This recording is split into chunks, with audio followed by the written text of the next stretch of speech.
Feel a little low. You're actually where you kind of want it right now. I'd hold this. These Air Force pilots are refueling their C-17 Globemaster III at 26,000 feet in the air. Good. Back. Now be patient. Just see what it gives you. It does. Really good. The pilots rendezvous with a KC-10 refueler jet that pumps gas down through a controlled boom at 1,100 gallons per minute. Contact. Boom intercom. 5-7 contact. Nice job, Drew. Way to flex with it. Yeah. Break away. It's one of 3 missions we saw while embedded with a crew training to fly the C-17. At 174 feet long and 55 feet tall, the C-17 has a maximum payload of around 170,000 pounds and can land on runways shorter than 3,500 feet, with just 3 crew members manning the aircraft. We can do everything from supporting contingencies, so the war downrange. We can support COVID missions has been a big thing recently. We can also do humanitarian missions, so helping evac sick patients, wounded soldiers. Due to its high payload capacity, C-17s were used in August 2021 to evacuate people from Afghanistan, with one plane carrying 823 passengers. The basic crew of a C-17, there's 3 of us. There's a pilot, a co-pilot, and 1 loadmaster.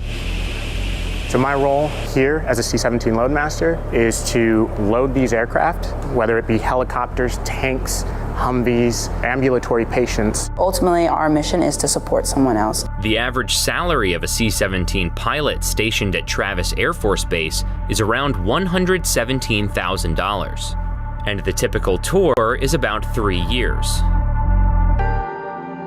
Training happens here at Travis Air Force Base in Fairfield, California, 1 hour northeast of San Francisco. And before pilots complete missions in the sky, they practice the complicated maneuvers in a state-of-the-art simulator. It's pretty realistic. We use it to practice emergencies that you can't practice in the jet or you wouldn't want to practice in the jet, whether that's multiple engine losses or really poor weather conditions. Fire number 2, engine. Confirm number 2. Number 2. Students train for emergencies like enemy threats and hydraulic failures. But the first scenario is a simulated engine fire. Could you please scan the number 2 engine for us? We're showing engine fire indications. And then I've got the radios, you've got the checklist. Roger.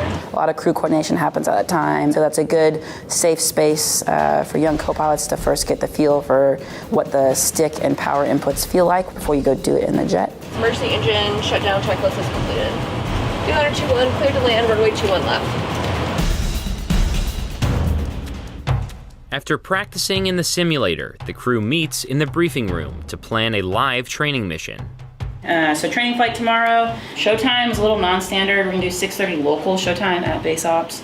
Pilots and crew spend hours the day before a mission discussing the route, the objectives, and backup plans if anything goes wrong.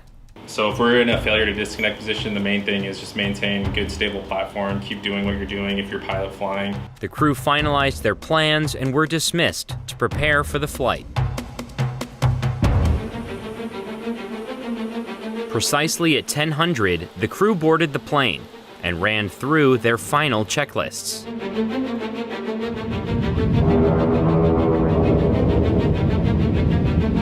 The first exercise of the training mission, refueling in midair. So air refueling is basically thinking about a gas station in the sky. The whole concept there is we have 2 aircraft meeting at the same point in space, so it can be potentially sensitive cargo you're carrying and you don't want to stop, or perhaps there's just not a good place to land, or maybe you don't have the time to land.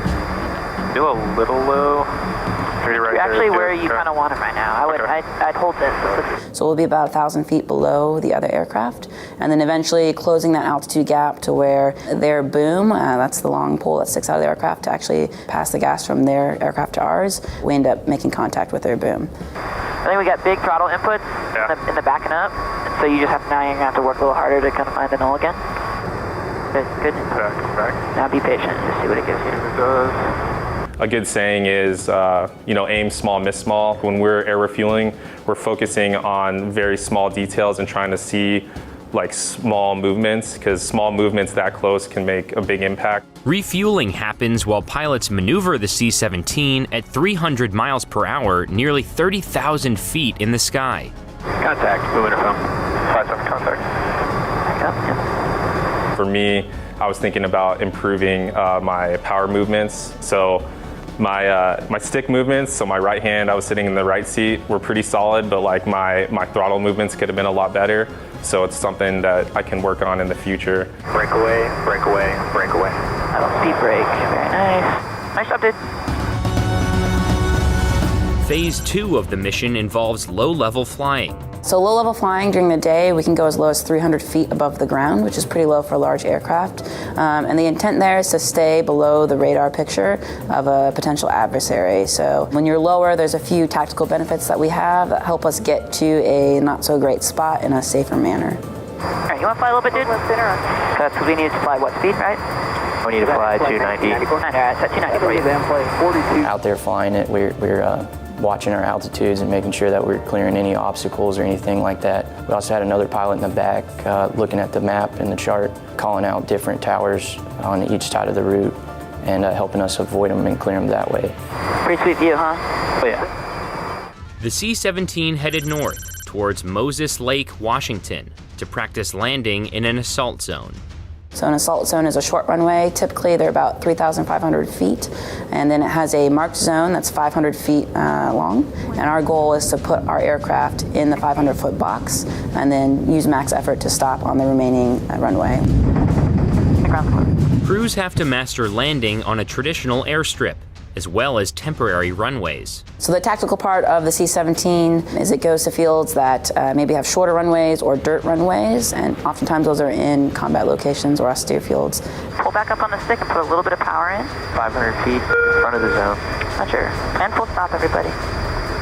Minimum 300 feet, front of the zone with correction. Roger. 50 feet.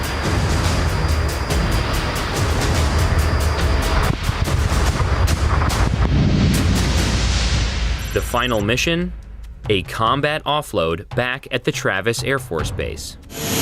Basically what we'll be doing is simulating an expedited offload. Typically if we're in a situation in which we don't have the equipment to do a download, if we have to get in and out really quick, maybe a hostile location. Once we release the locks, we'll stay brakes released as well to the pilots, and then they will hit the throttles, release the brakes, and the pilot will go out of the aft into the aircraft. We'll call load clear, close up, and then we'll get out of here.